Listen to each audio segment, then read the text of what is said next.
Welcome, Dr. Nancy Doreo. Thank you for being on the show again. For our listeners, if they don't remember, they didn't listen to that episode, you are a chiropractor and you also go to school at National University of Natural Medicine, along with me studying naturopathic medicine. And today I wanted to talk about ozone therapy, inflammation, and various other fun, interesting topics. So I'd like to thank you again for being on the show. Thanks, Bogdan. I'm excited about it. Ozone has been around for a very long time, yet it's not used widely in the medical profession. I think, I call it Tesla's gift to the medical profession.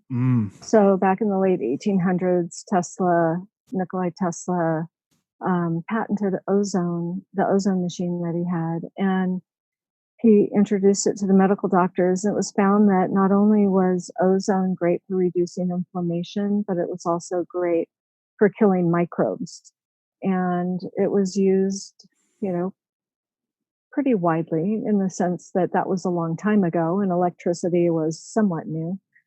But when Big Pharma came along, the ozone sort of got left in the dust because it wasn't really part of that, what became an empire, really, with the medical model of using medication rather than oxygen and electricity, which is what consists of ozone is consisted of. So that's kind of where we're at, is kind of pulling it out of the shadows and bringing it to the forefront.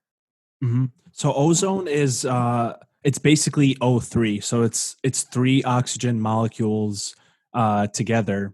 And what it seems like is that when it was first discovered, it was used a lot for its kind of antibacterial, antiviral properties. Like it was used to disinfect like operating rooms for surgeons. It was used to disinfect wounds in the kind of late 1800s, early 1900s. And then it kind of went into the more alternative medicine route, we could say, where conventional medicine kind of put it aside and a lot of alternative practitioners started using it. So what is your understanding of ozone and why it helps? Ozone, I would say, primarily does two things. So you get this excited molecule of O3, right? It's very transient in nature. It's unstable. So the effect of ozone isn't long lasting in, say, for instance, a laboratory, but the effects of ozone in the body can actually be much more long lasting because of what ozone does physiologically to the body. So, ozone being derived from O2, from a medical oxygen tank, and that O2 goes into a machine where there's a chamber that it interacts with electricity to create that O3 in its excitable state. And then that O3 is administered either to a person, externally, internally. It is used in water or oil that could then be used therapeutically, or it could be used, like you're saying, to sanitize something or disinfect something, which could be food, fruits and vegetables, meats, or it could be the room, a surface, or instruments, right? So ozone has many uses. And when it comes to using ozone for the body, the ozone will actually separate back to its natural state of O2 and a single O negative atom. And then they go their separate ways and have, different effects on the physiology of the body. So the theory there is that once the O3 kind of gets into the body, it goes into O2 and becomes a kind of usable oxygen form. So it's helped to like oxygenate the tissues to some degree. Correct. So it has a dual effect. The oxygen oxygenates the tissues. The mitochondria love oxygen, as you know. So the mitochondria are going to become more active. So when you have more active mitochondria, you have shifted the body's metabolism into something different and new and better. The O negative goes off and will disrupt the phospholipid membrane of a bacterium. Mhm. And that's actually how ozone essentially, you know, dismantles a bacteria's ability to do anything else in the body. Um, it will essentially, the phospholipid will dissolve and the cell will break open. Therefore, there's no longer a bacteria. The With a virus, it's a little bit different.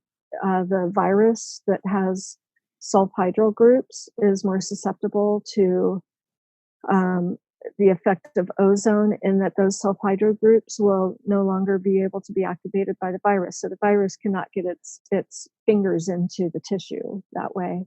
If it's unable to adhere to a cell or to a tissue, then the virus basically, sure, it's in the environment, but it's not going to do anything. It's kind of like having a hand with no fingers, and you're not going to be able to open a jar. Interesting. So, I yeah, saw so that's how that. something interesting when I was reading about ozone was that it was thought to be something that might be useful for SARS. I thought that was a very specific reference. And I wonder in these times if it's anything that could be useful for all sorts of respiratory viruses. Obviously, coronavirus is an example. My friend actually sent me an article, which I didn't fully read through, but it was about the use of ozone actually specifically for coronavirus, which I thought was pretty a pretty bold claim to make, but very interesting if there is some merit to it. Do you think that something like ozone can be used for all sorts of different infections as well? Oh, yeah, and it's actually not even my thought or my belief. Mm, You could simply do a PubMed search on ozone and find that actually the earliest reference I found when I was going down the rabbit hole about a month ago, um, I found a reference from 1978, mm, coronavirus, where they were sanitizing a lab to coronavirus, and they were mhm, successful in rendering the coronavirus, gone, using the ozone in that laboratory environment. So they've actually been killing coronaviruses with ozone for a very long time in the laboratory setting. mm, These studies also progressed to various things in the murine model, which is the rat model. So ozone and ostomy wounds, ozone and lung infections, ozone and viral infections, ozone and bacterial mm, infections, ozone and wound healing. It goes on and on. And what we're finding more recently is research coming out of Cuba and some other areas where they've done a lot of ozone research and ozone case studies with people with dental problems, inflammatory problems like autoimmune diseases, rheumatoid arthritis, psoriatic arthritis, sore throats, dental infections. So ozone can be incorporated by a dentist in the treatment and repair of dental problems. Ozone is being used by dentists when they open up a jaw for an abscess and they need to, you know, clean up that area. They will apply the ozone gas to that area for a minute or so before they continue with their therapeutic reduction of the wound, and it enhances healing. And they still will give the patient an antibiotic, but using the ozone together with the antibiotic really reduces the chance of any further abscessing or complications post-surgically. hmm. I was originally trained in dental ozone 9 years ago. Um, I was raised in a dental office. My mom's a hygienist Mm. as well as a chiropractor. So we've been using ozone therapies in our office for external use and safe home use with our patients for fungal toes and poor wound healing and the vascular problems people get when they have diabetes and their legs don't have great vascularity. We can infuse ozone into the skin by bagging a limb and putting a tube that directs ozone gas into that closed bag and essentially oxygenate the person's leg, Mm. and it heals. They do much better with that. So I had a lady in yesterday who was breathing some ozonoid, which is ozone gas bubbled through olive oil. And that ozonoid went through a nasal cannula for 10 minutes, she sat quietly and just was breathing through that cannula. And um, she sent me a note this morning that she was much better. She's been dealing with this problem for over 6 months. 3 rounds of antibiotics didn't work for her. And she was still having sinusitis with postnasal drip and a cough. And she's in her 70s. And woke up this morning much better. So she wanted to do another treatment. So this is Interesting. something that not only can they come into my office and just use my ozone generator to do some self-care, but they can also obtain the ozone, a small, very lightweight ozone generator, not medically, not a very stout one like we would use for, an IV ozone or a direct IV ozone or even a bagged, um, blood to bag mixture for ozone infusion into a person's body. But Mhm. there are some lower hitting ozone generators that people are using at home. So maybe I went way too far off on a tangent there, but this isn't just for doctors' offices. This is something that people can safely use at home when they're trained. It's very simple. That's that's very fascinating, especially the part you said about it being moved through olive oil. Now, what's the idea behind passing ozone through olive oil? Well, one can set up a little chamber. I mean, just simply even with a mason jar, Hmm. making a chamber for the ozone gas with a bubbler from the fish store, like an aquarium bubbler, Hmm. and attach it to a silicone tube. Silicone isn't damaged too much by ozone, Hmm. like unlike some plastics would be. So we can use a silicone tube to deliver the gas from one place to another. So the ozone gas is delivered into a small amount of olive oil in a closed chamber, and there is a second exit tube that hovers above the oil in the gaseous area um, of this maybe mason jar chamber, and then a nasal cannula can be attached to that tube. And what the person is breathing now is an ozonoid. It's no longer an ozone gas, pure O3, but it's been safely carried now through an oil. It's been attached to and carried through an oil, and it can be inhaled by the patient without any damage. So ozone it's a free radical. I mean, it creates oxidative stress, and so you cannot breathe ozone gas in its pure state because it will actually irritate the bronchioles to the point where a person will have a cough, like a bronchitis cough, and it's really uncomfortable. Um, so people don't go around breathing ozone.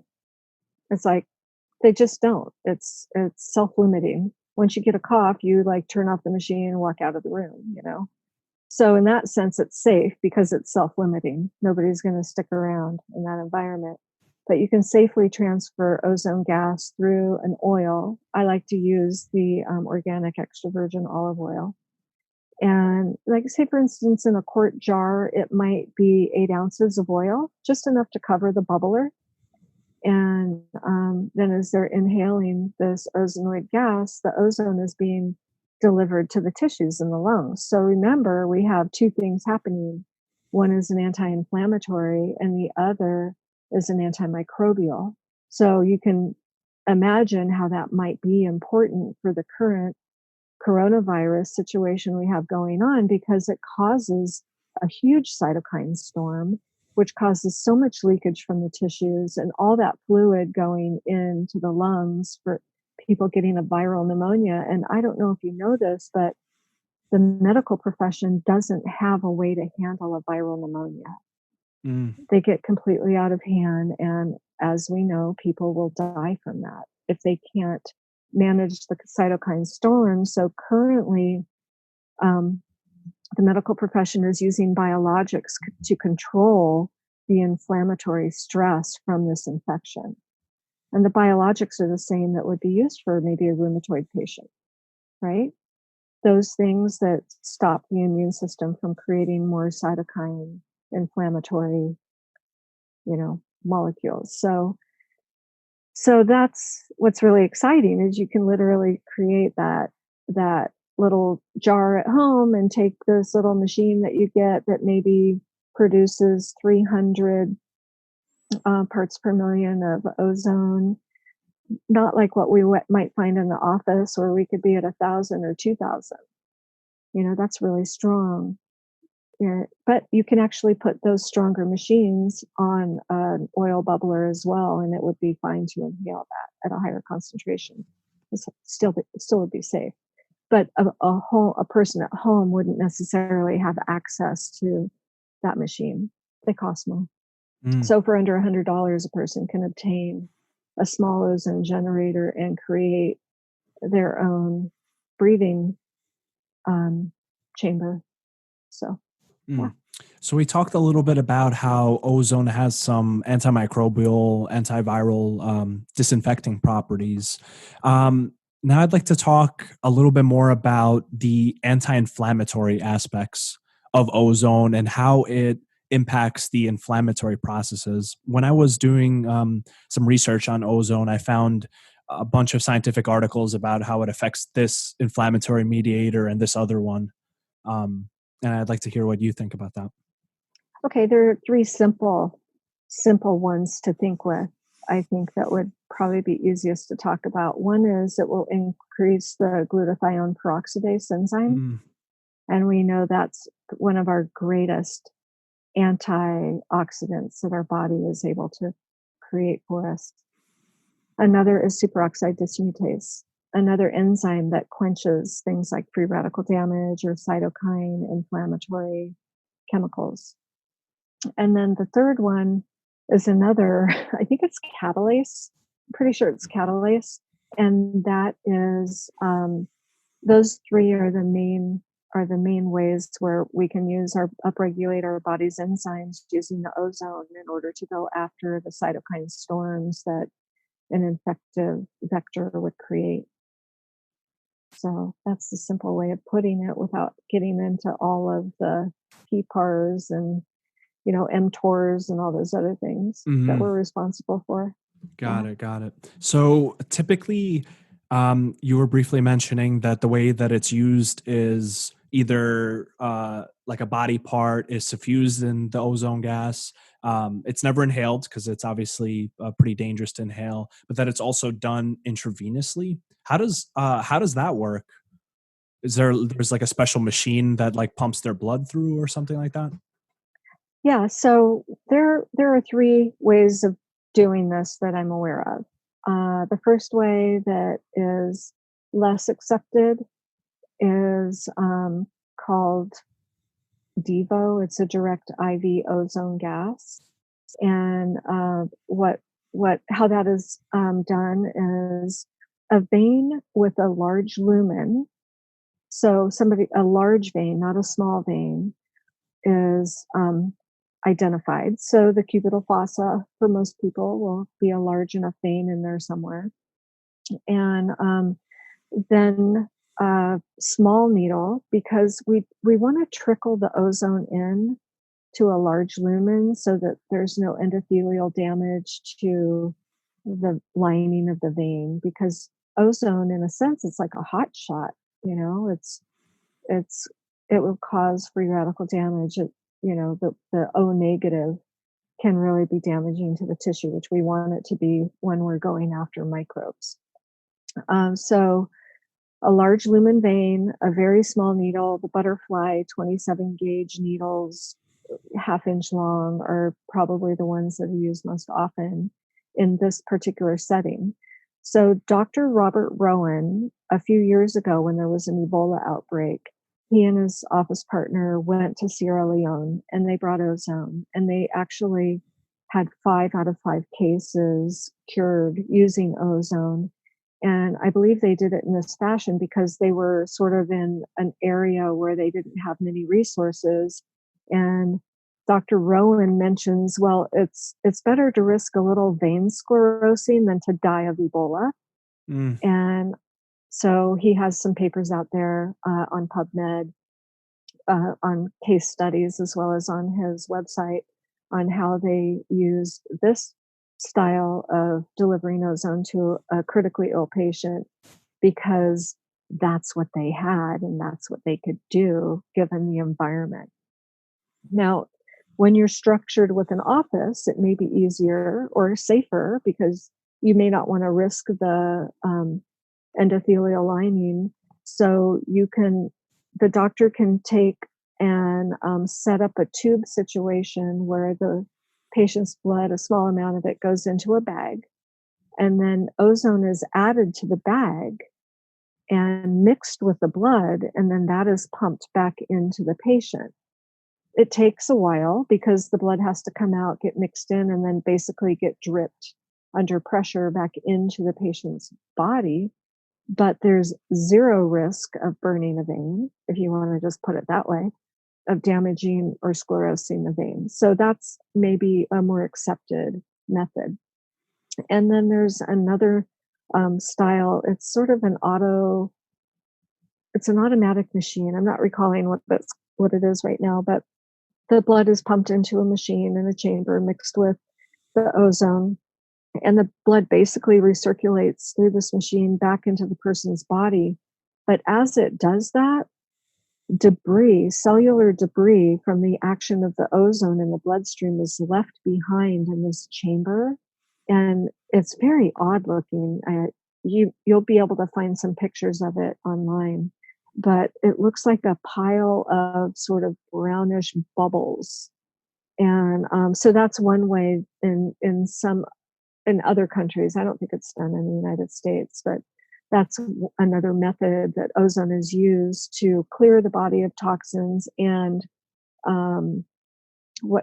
cellular debris. I guess I just want to call it that because once you start the killing off of microbes, there's a whole host of things that has to go on for the body to clear all that cellular debris, to remove it, and not have significant, say, post-viral um, uh, episodes of continuing to feel sick after the treatment is done.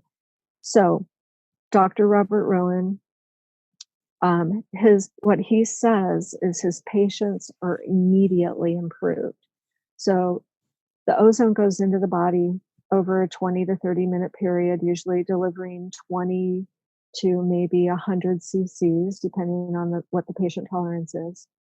And it has an immediate action on the patient's physiology and on eliminating the microbes activity, which then will immediately stop any further production of, say, the cytokine action from the immune system's attack and advance. And you're basically taking a very sick person and creating a very quick change with them so they do feel better within minutes to hours or a day, or it's pretty amazing. Is there any like noticeable effect? I don't know if you've gotten ozone done, but do you like feel it in some sense? Like, is there some kind of like change in psychology or any sensations that you have? Yeah, there's both. So when a person is better oxygenated, their cheeks will look more rosy, like you would observe that. So you would see better vascularization of oxygen in the capillaries. They just look better.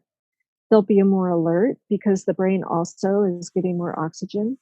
So, for instance, in a patient who's having brain fatigue or brain fog because of these cytokines from the whole sickness, all the changes that happen when there's a sickness. So you put ozone in a person's body, they're going to get better oxygenation and less inflammation. So their brain will feel better. And we know that there's some connection between brain health and mood. There's just like there's connection between mood and gut health, right? Mm-hmm. So you can have a very wide systemic effect, both with mood elevation and energy production, because the oxygen will cause more mitochondrial activation, the metabolism changes and improves. Or whether a person's had a stroke or a heart condition, they're still going to get better oxygenation to all of their tissues via the circulation. There was something interesting I was reading online about ozone, and something that you mentioned as well, which was that Nikola Tesla built like a ozone generator or something like that. Do you know anything more about that story? It was a very brief mention. So, yeah, I think, based on his observations of what was happening in nature with the electricity in an electrical storm, is where it all began. And he figured out how to essentially create an electrical storm inside of a glass container, and passing oxygen through that created the ozone. Mm, And just to make it simple, right? And the story can go on and on. There's videos about it. mhm. But and on Wikipedia, there's a pretty fair, you know, storyline of how Tesla created the ozone, because he did so many things. But that Mm, is available too on Wikipedia. But it's basically putting oxygen through a chamber in the presence of electricity. hmm, It's really simple in that sense. There are two different ways to do it. Some people think one way is better than another, but if I kind of favor Dr. Rowan's concept of like, you know what? Doesn't matter how you get it. If you need it, get it into the person and let them heal, right? Like, who mhm, cares how fancy it is? If you do it right, you're not going to hurt anybody. mm. I think that's So, the key thing there. yeah. And then there are other ways too. So, some of the less popular versions of applying ozone might be rectal insufflation or vaginal Mm, insufflation, mostly just because people don't want to talk about it. But there are some concerns there where it could be dangerous. You wouldn't want to overload the large intestine with too much gas, because you could potentially rupture that area of the body. And so if someone were to choose or have a need for rectal insufflation of ozone, they really need to consult with their doctor about how to do it and how much to do it and how to be safe, and how to maybe manage using a very specific dose that's delivered into the colon without having a machine running under pressure, things like that. Or even in colon hydrotherapy, ozone gas can be added and bubbled into the water as the colon hydrotherapist is applying that procedure to a patient mm, for a therapeutic effect. It's really just oxygen, right? O negative. And another fact that's really important is, as far as safety goes, is ozone's half life is 56 minutes. So if I put ozone in a 50 cc tube, in an hour, I'll have a half strength amount of ozone.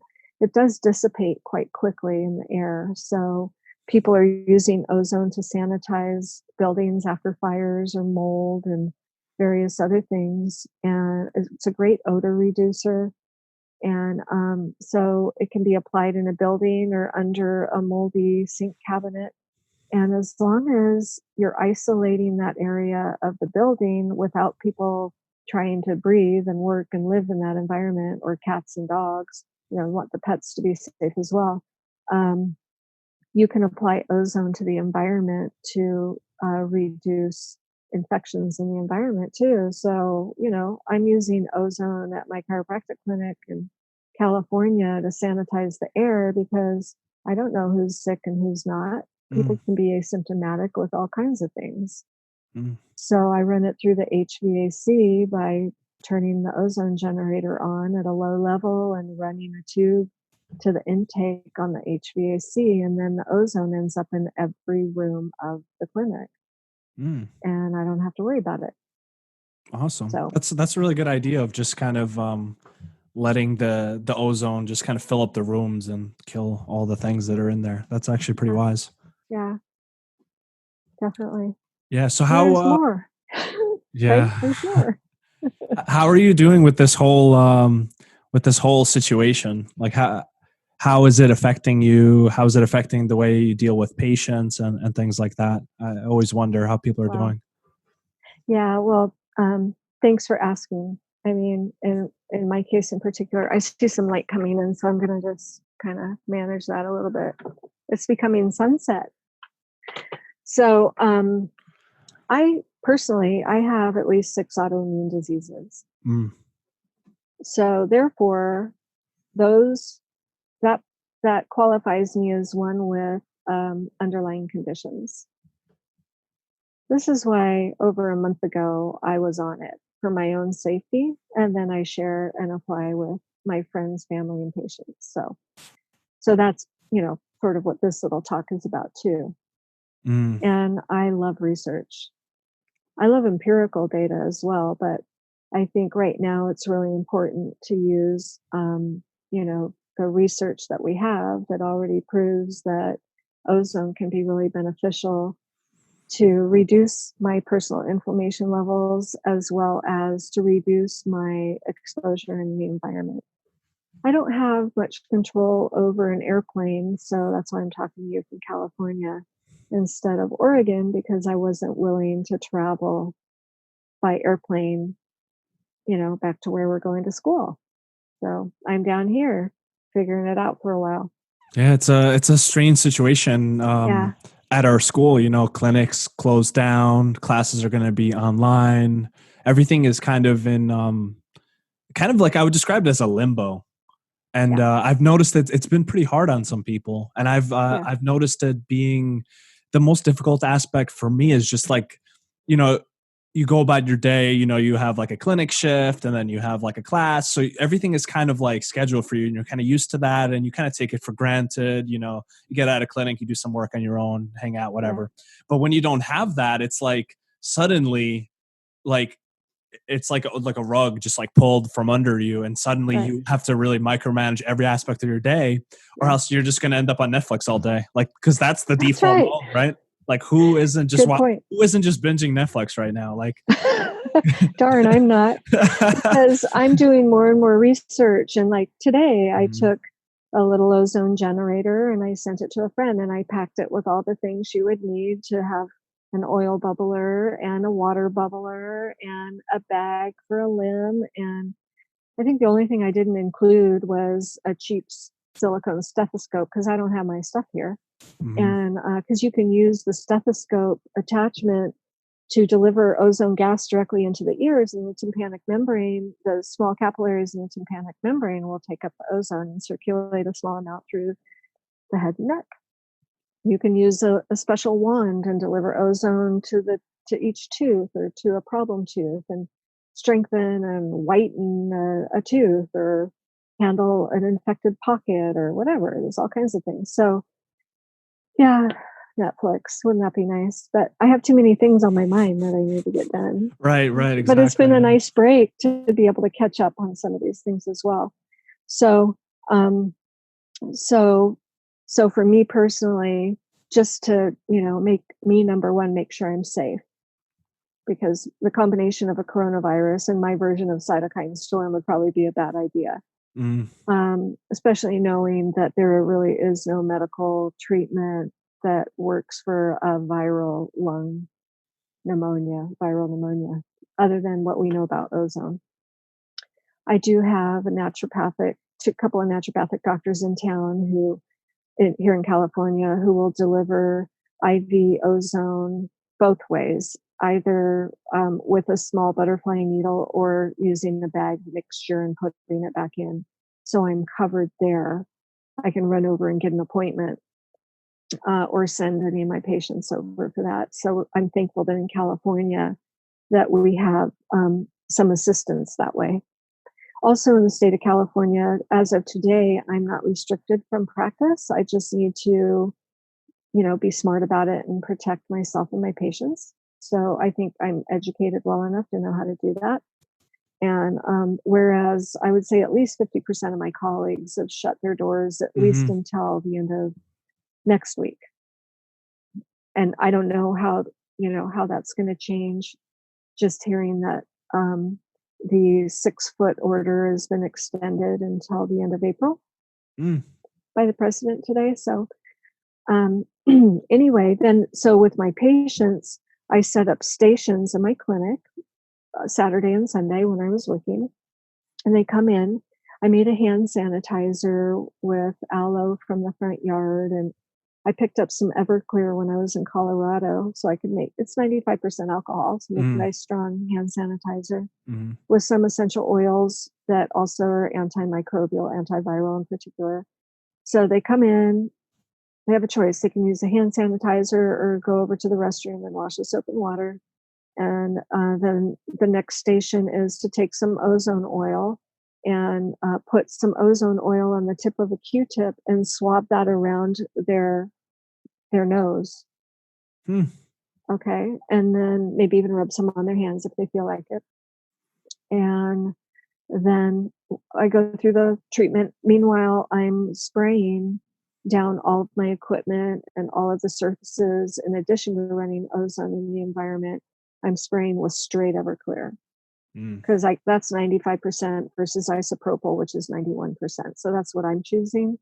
And so it's added an extra, you know, 5 minutes to each office visit mm, for me to provide a safe environment. And I practice in two separate cities in the same county here. And in one city, uh, half of my patients canceled and postponed their appointments, mm, even knowing that I had all these things in place. And the other county, the other end of the county, people were still calling, trying to get in and get appointments. So it's mm. interesting. I had one office where the schedule was a little light, and the other office where I just didn't have enough time for everybody. Interesting. Were they So coming I in think, for like adjustments, or what were they? yeah, Yeah. come Okay. in for their chiropractic adjustments. Yeah. Mm, And then I also have added for my practice, I've added a scheduler through Calendly because Schedulicity and several of these are offered through other providers. But so through Calendly for the next month or so, I have a patient scheduler for alternate times for phone consultations because what I'm finding is because we know as healthcare practitioners that some herbs will increase the body's ability to fight viruses, and mm, others will increase the type of cytokines that the viruses like to live in. mm, So, for instance, with this particular bug, I want to make sure my patients aren't using echinacea right now. mm, And because that will allow the immune system to balance between Th1 and Th2. And you know how we've studied, you know, what turmeric does and which cytokines it inhibits and which it favors and things like that. So I'll get into great detail with my patients about what they should be taking and what they shouldn't be taking, especially if they have an underlying condition. So I've added these extra phone consultations for people who feel they really need to like go through their vitamin cupboard and figure out what they should and shouldn't take. Yeah. So that's just on the nutritional aspect for the nutritional counseling arm of my practice. Yeah, So that's a really good point about the herbs, because we think of herbs typically as, oh, that's just good for your immune system, but yeah. they are like complex medicines. They have, hundreds of different compounds, and some of the herbs obviously have a better effect for different kinds of conditions than others. Like there was all this talk going around about elderberry, like increasing the cytokine storm, but then there's also other articles that are saying no, that's not true. And how do you know something like that? It's interesting. I wonder if that's if that's pointing us more towards using herbs in their more traditional sense, where you give them or you take them based on what's like the constellation of symptoms and all that, instead of like trying to be like an antiviral herb, because you don't know if that antiviral herb also increases the inflammatory chemicals that actually make the condition more dangerous. Yeah. And you know, we have a huge um introduction and exposure to that in our education. Mhm. And it is really important in particular for the smaller population of patients who have the underlying conditions and inflammatory diseases, inflammatory reactive type diseases. Those are the ones that you really have to sit down and figure it out. or refer to somebody who already knows it, but that can be critical. I have literally seen patients hospitalized over using herbs that made that hypervigilant autoimmune system even more vigilant, Mm, and they went into a significant distress. So it's real. You can use herbs to help, and sometimes herbs can be harmful. So right. we need to pick and choose the right ones when the condition warrants it. Mm. Yeah. All right, so let's switch up gears. We wanted to talk a Okay. little bit about inflammation today, as well. So my understanding of inflammation is that it's a protective process of the body. In a lot of cases, it helps regrowth, healing, helps stimulate the immune system. But that if there's too much inflammation in the body, like systemic inflammation, it actually becomes chronic, and then you start having all sorts of strange health conditions because of it. Um, Autoimmune disorders, you name it. There, inflammation has been linked with it. So what's your view on what the role of inflammation in health? That's a very broad question. I know. Well, and it's like, and you really already covered it. Mhm. But so inflammation is a response mechanism that can be Mm, both good and bad. So when we exercise, we also have inflammation occur. So like IL-6, for instance, will increase under the stress of exercise. And that's the stress, the good stress of exercise, not necessarily just the bad stress of exercise. I'm not talking about overtraining. And and because that occurs, the inflammation occurs, the response is to build more muscle tissue mm, or help improve, secretions in the joints for, synovial activation so that there's nice, smooth joint movement. Um, Same with any response to like a wound, right? We get the swelling, the inflammation, but we also get the stimulation of new cells and new tissue being formed and clotting and all kinds of things happening. So, and then with like we're talking about a viral or bacterial infection, part of what's happening, the white blood cells are creating these cytokine storms in order to both kill the bug and create a healing response to the tissue. So it is all over the map. And again, if you understand what's going on with the individual patient and they're already sick, they're already inflamed, and you're taking the approach that we know of in our, our overall health. What do you do first and next and last? And so last we're hoping would be a surgical intervention or a strong medication. But first, what's happening with the lifestyle? What's happening with, their mental space? What's happening with their exposures in their environment? So once all of those are set aside and handled, say the person has shifted their diet and they're no longer working in a mercury mining, company, and that's good they're to get they out of there if you're working in yeah, mercury I know, mining. This is not the but time to do that. it happens. And they've eliminated any metal toxicity they might have Mhm. accumulated at work. And there are a lot of people out there doing welding and soldering and painting and cleaning, and there's chemicals everywhere. So upregulating the body's ability to quench those free radicals and other things that happen. Um, so with inflammation, there's one other part of it I think that we're Mm, just now beginning to understand, and that's the genetics. mm, So I'm just going to use IL-6 again. Some people have genes where they actually produce more IL-6 than the next guy. So a person can come to the party predisposed to an inflammatory response and not even know why. It was just the way their genes came together. Maybe it's a family history. I don't know. Their genes. How do they end up with that? So so somebody who's got an underlying, say, IL-6, inflammatory response happening, that's going to be a patient a little more mysterious, like, hey, you're scratching your head going, well, we already fixed your diet and we already changed your lifestyle and we already cleaned up your air in your home and all these things. So what's going on? You're still inflamed. It may be that they're just sort of genetically predisposed to be that way. So that's when you might be looking at what else can we do? Can we use ozone to dampen the inflammatory cytokines even further? Because that's like taking a baseball bat, to a wine glass, right? You can like really smash up a wine glass fast with a baseball bat, one swing, Hmm. right? Yeah. That's kind of like ozone can go in there and dampen that inflammatory response immediately.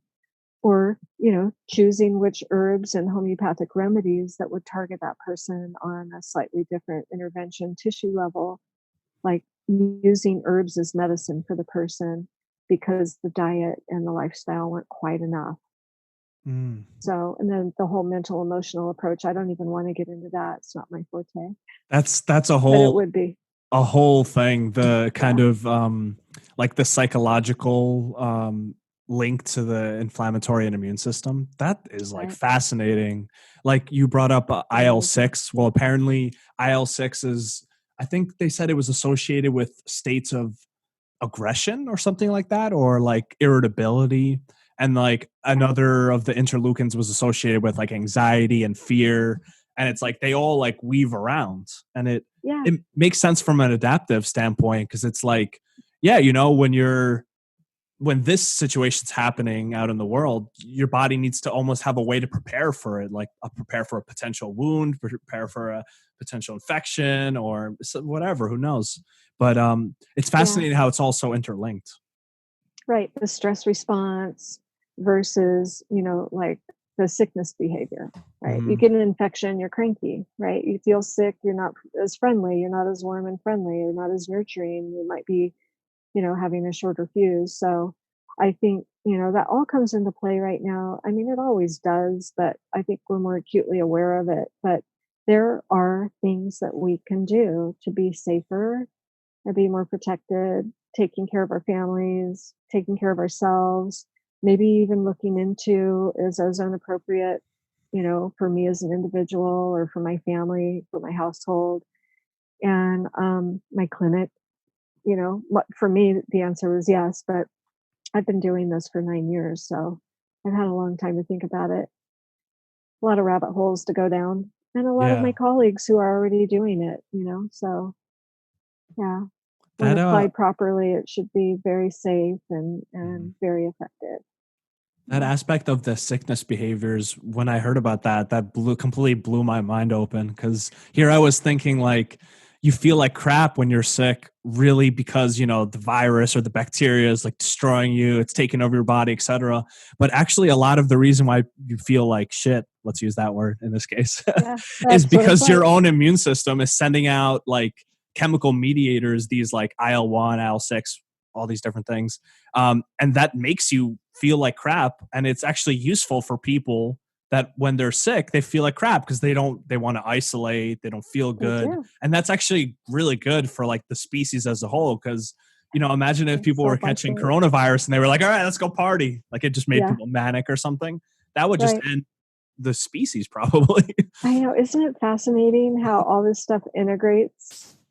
It really blows my mind, and I really love learning. I feel, like going through medical school a second time is kind of outrageous, but at the same time, I've just taken my 35-year-old education and upgraded it Yeah. because I get to be exposed to all the things benefiting from all the latest, greatest science that we've had and really understanding these pathways and how we can intervene as healthcare providers has just been fantastic and really helped refine our approaches in the healthcare field, especially in the naturopathic Mm. community. What Yeah. are some of your favorite kind of like supplements, herbs, things like that to do to help with inflammation? Maybe like dietary things you eat. Yeah. So I'm kind of going to default to the stuff that has the best science behind it.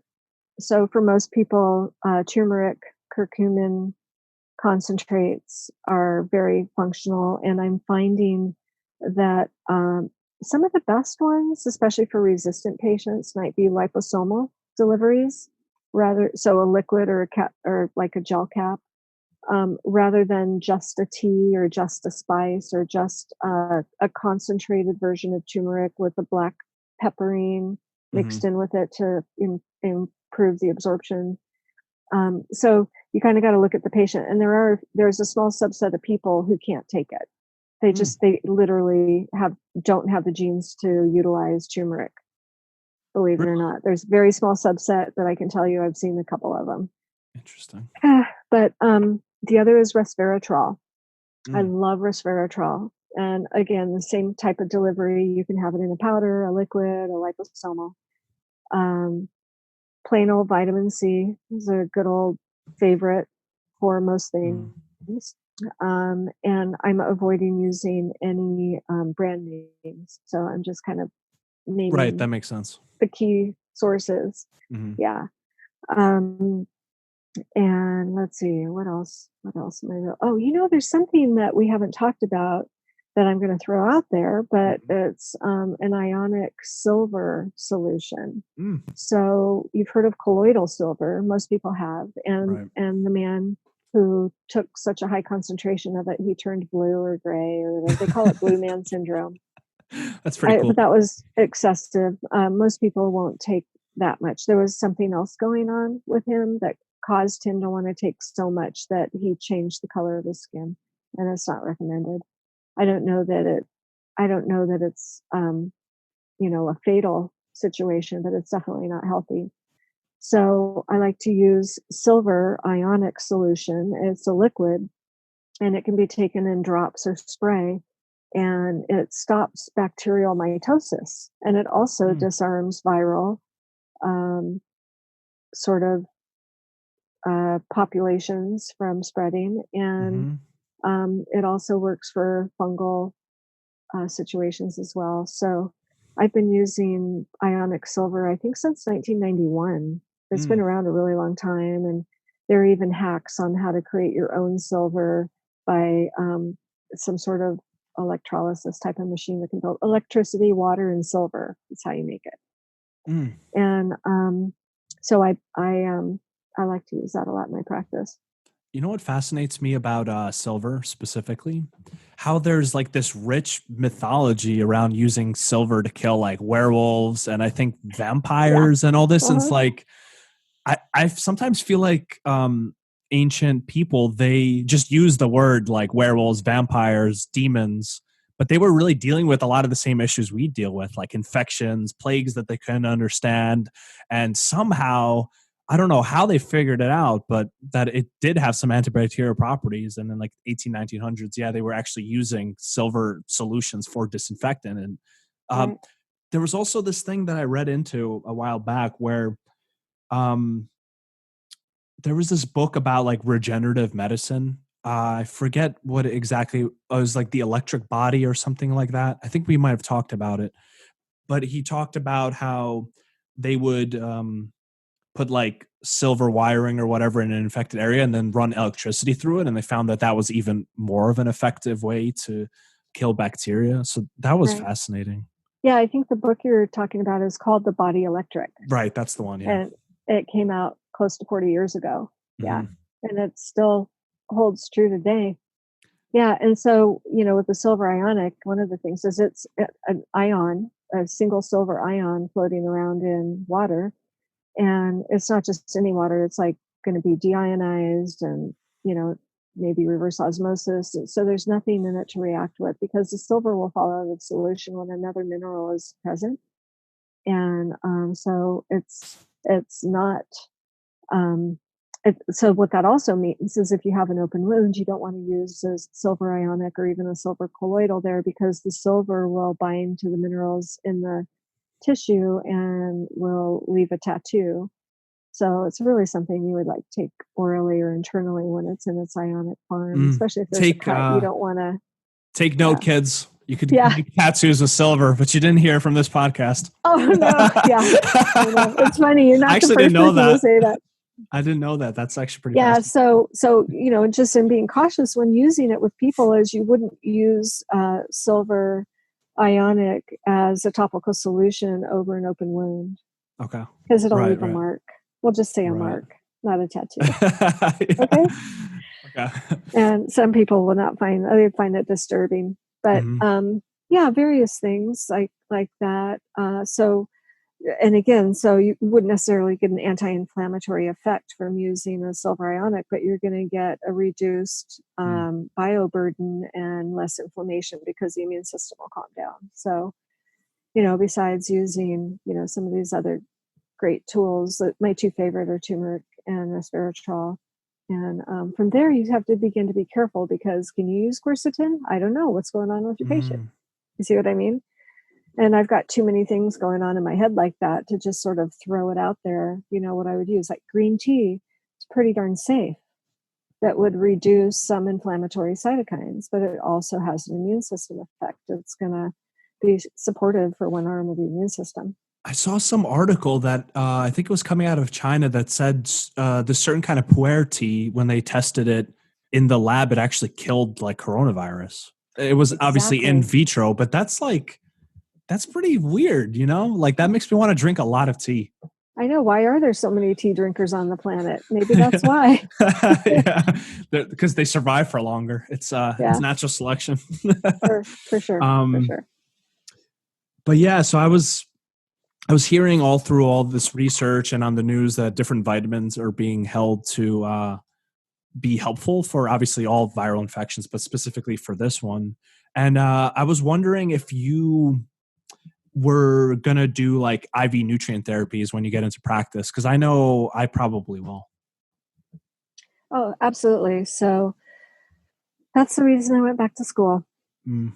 So basically, it was to be able to provide IV interventions as a next level, like as a Mm. chiropractor and a specialist in, nutrition, um, and parsing out which nutrients would create a very specific effect for my patients biologically and physiologically. So, but at some point, if you just put it straight in the vein or straight in the joint or somehow get it into the body other than orally, um, you're going to be able to create a better healing effect. So, yeah, so I plan on having that as part of what I do in my practice, using needles to cause direct nutrient, but I also will be using homeopathy. Mm. Just a nice balance, kind of having the choice because right now, after being a chiropractor for 35 years, I can see where, we reach our limit in my profession. Like there's a point at which I need a rheumatoid arthritis patient to have a much more specific intervention and not an adjustment. We Right. could Yeah. literally create extreme damage by inappropriately manipulating a rheumatoid arthritis patient. And we're Mm. all taught that in chiropractic college, which means that chiropractors are safe. You don't have to worry about having rheumatoid arthritis and going to a chiropractor because chiropractors are trained in how to deal with that condition. But when you're saying, well, what else can we do for this problem? As a chiropractor, I refer my patient to a naturopathic doctor, Mm. right? Because that's where I want them to be. I don't want them to have to go on a biologic unless all else fails, because biologics have side effects. They're going to suppress that person's immune system and put them at risk for tuberculosis or some other disease. Right. So I think naturopathic medicine is really a great place for a lot more people to enter the healthcare system as a provider in order to help people not only reestablish their health markers and do healthier things in their lives, but also to honor and nurture the body's healing response by using something that's less harsh than a pharmaceutical Mm. when appropriate. Yeah, and I think one of the things I love most about the program, at first it was something that I didn't like too much, but now I've come to really appreciate it, is the focus on like understanding the conventional methods, like in depth, like knowing, even though we might not necessarily prescribe a biologic or something like that for somebody with rheumatoid arthritis or one of those things, to just understand what it does, how it works, why it's given, etc., maybe alternatives. Like, I feel like it's just always useful to know more. It's not, you don't have to use Yeah. everything you know, but it always seems helpful. In terms of the IV therapy, I was actually pretty skeptical about IV therapy because I was like, how does, like, putting vitamins in you help? But I did it one time and I had like a pseudo spiritual experience. So I was like, okay, like there's something to it. I remember, I think it was a Myers. It was a Myers cocktail. It was only half the bag. And that got administered. And I basically walked outside and I was like, whoa, like everything is so like vivid. Like I felt like my eyesight was like HD, and I just felt like really calm. Yeah. And I was having these almost like thoughts out of like a reverie or something. And I was like, Right. what? And I was like, oh, I just took that. And I'm like, okay, that's Yeah. something. So it did something for sure. I know it did. Yeah. I can feel it. Yeah, definitely. And I've had similar experiences. So, like with my eyes, the first time I had an IV, all the greens were greener. Mm-hmm. And that's what really struck me because there was a tree right there in front of me and I'm looking at the greens and I'm like, wow, they're so much more vivid.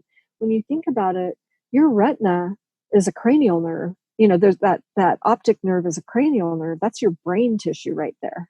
Mm-hmm. So when you upregulate your brain's ability to function and perceive, it's definitely going to impact what it is you're looking at, and your mood and your ability to think and have a clear mind. And it's really a fantastic way to intervene and help people heal or maybe do better, have a better life with a little, IV medicine, IV Yeah. nutritional And the medicine. cool thing too is that also really fascinates me is that um, it's a way around people with gut issues, because a lot of Yeah, times it's like if you're not absorbing the nutrients you're getting, you can eat all the kale you want. It's like it's not going into your bloodstream. So that's kind of yeah, like the all right, let's just put it right in your blood. So I think that is a pretty promising therapy, yeah, and especially as they um, that continues to be studied, and different compounds, maybe like certain isolated compounds out of herbs could be used in that way. Like there's not too much experimentation around that. So that's, people aren't really messing around with that too much, but yeah, that would be interesting to see. Um, yeah. Yeah, oh, I agree, and we've already in our education seen where uh, a person with maybe diabetes and gastroparesis would benefit mm, from maybe a Myers cocktail on an occasional basis because something's wrong in there. They're mm, not processing what they're eating. Their mm, GI system, their tract is slowed down. They can't process and absorb the nutrients. And it's like, why would we want them to suffer, right? Like we have this tool that maybe can help them along as they're going through their, inflammatory chronic disease. mm, Another was cardiac patients, right? Like being able to get a certain type of magnesium directly into that mm, person's bloodstream can really help heart function. And we learned these things in school. It's not mm. it, it's it's real and it's researched. It's not we're not making it up. We're not just going, oh here, let's try this. There's a lot of research behind it. It's been going on a long time. So Yeah, there was a um, patient that came into the clinic. I think it was a year ago, and they had dyskinesia. So they had like a movement disorder, and they were coming in for IV that was high in magnesium and other vitamins. probably Um, glutathione too. Usually I think, glutathione for neurological patients, they tend to push glutathione because it mhm, will reduce some of the uh, that inflammatory stress that mhm, occurs in patients with neurological disorders like mhm.